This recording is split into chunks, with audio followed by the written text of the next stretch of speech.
Implementation and analysis.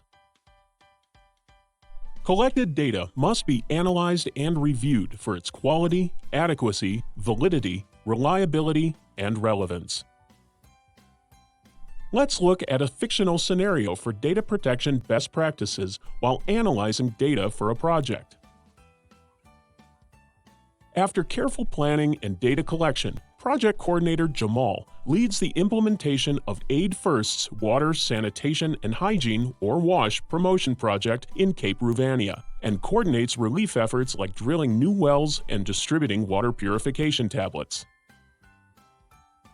Concurrently, the team led by data scientist Elena analyzes real-time data to identify trends and patterns which inform data-driven decisions, while always considering and reviewing the goals and purposes previously defined.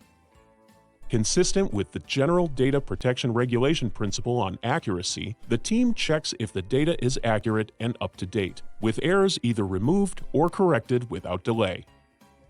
They also sanitize the data and remove duplicates, responses from ineligible data subjects, and any data that can bias the results. The team also de-identifies the personal and sensitive data to anonymize and minimize the amount of data being processed following the GDPR principle on data minimization.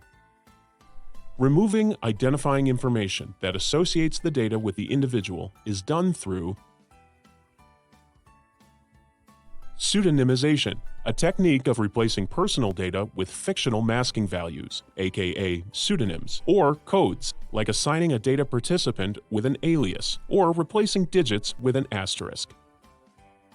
And anonymization, a practice of obscuring individual identities within a dataset through either deletion of specific details, aggregation or grouping of data, or transforming certain attributes like birth dates into broader categories.